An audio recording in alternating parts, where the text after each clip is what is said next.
Hello friends, फिर से आपका वेलकम है theory of automated and formal language की इस लेक्चर सीरीज में। चलिए तो नेक्स्ट क्वेश्चन देखते हैं। नेक्स्ट क्वेश्चन क्या है, ऐसा डीएफए बनाना है जिसमें मोड ऑफ एक्स, एक्स ये मैंने लिखा था, ये स्ट्रिंग है बेसिकली। चलिए मैं इसको यहाँ पे एक्स की बजाय डब्लू कर देता हूँ, कभी आप कंफ्यूजन में आ जाएंगे। ठीक है, mode of W is divisible by 3, यानी कि जो स्ट्रिंग हमें लेनी है उस स्ट्रिंग की जो लेंथ है वो लेंथ डिविजिबल बाई 3 हो। ठीक है, ये क्वेश्चन है। मोड ऑफ का मतलब क्या है, बेसिकली लेंथ कह रहा है। तो अगर ये W है, इसकी लेंथ अगर 3 है तो एक्सेप्टेड है, अगर इसकी लेंथ 6 है तो एक्सेप्टेड है, 9 है तो एक्सेप्टेड है। इस तरीके के मतलब जो 3 से डिविजिबल हो जाए वो फाइनल स्टेट में पहुंचेगा। ठीक है, ये कहना है इसका बेसिकली। चलो सबसे पहले सिंपल तरीका करते हैं कि सिंपल हमें 3 के लिए बात कर लो पहले। तो 3 के लिए सबसे पहले मेरा Q0, मैंने एक लेंथ ली। मान लो कि ये जो मेरा सिग्मा है इसका वो 0, लेंथ की बात करते हैं। तो एक 0 लेके कहाँ पहुंच गया, Q1 पे। दूसरी 0 लेके ये कहाँ पहुंच गया, Q2 पे। और तीसरी 0 लेके कहाँ पहुंच गया, Q3 पे। और Q3 मेरी क्या होनी चाहिए, फाइनल स्टेट।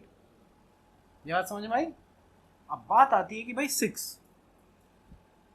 6 पे आने के लिए अब मेरा यहाँ पे मान लीजिए मेरी लेंथ हो जाए 4, तो मेरे पास एक रिमाइंडर बचेगा। और मेरी लेंथ हो जाए 5, तो मेरे पास 4 है तो एक रिमाइंडर है, और 5 है तो 2 रिमाइंडर है। ठीक है, अगर ध्यान दो कि अगर मेरे पास इसकी लेंथ 4 हो जाए तो मैं 4 पे इसको कहाँ पहुँचाऊँ, यहाँ पहुँचा दूँ। तो अब एक लेंथ, 2 लेंथ, 3 लेंथ, 4 लेंथ। ठीक है, 5 लेंथ अगर आ जाती है तो मैं कहाँ पहुँच गया, Q2 पे। और 6 लेंथ आ जाती है तो मैं यहाँ देखो 1 2 3 4 5 6 एक्सेप्टेड, 7 8 9 एक्सेप्टेड, 10 11 12 एक्सेप्टेड। ये सीक्वेंस बन गया।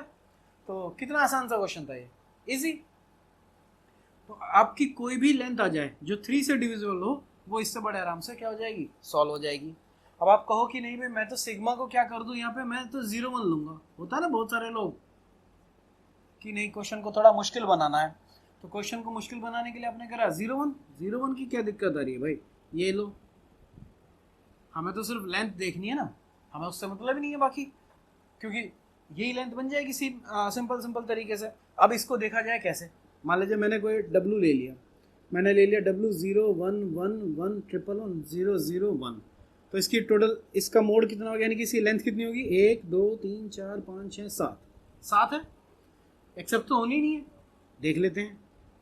तो 0 लेके आप कहाँ पहुँच गए, Q1 पे। फिर 1 1 2 1 3 1 लेके आप कहाँ गए, वापस Q1 पे। फिर 0, फिर 0 और फिर 1, आप कहाँ पहुँच गए, 7 पे। एक्सेप्टेड है, नहीं है।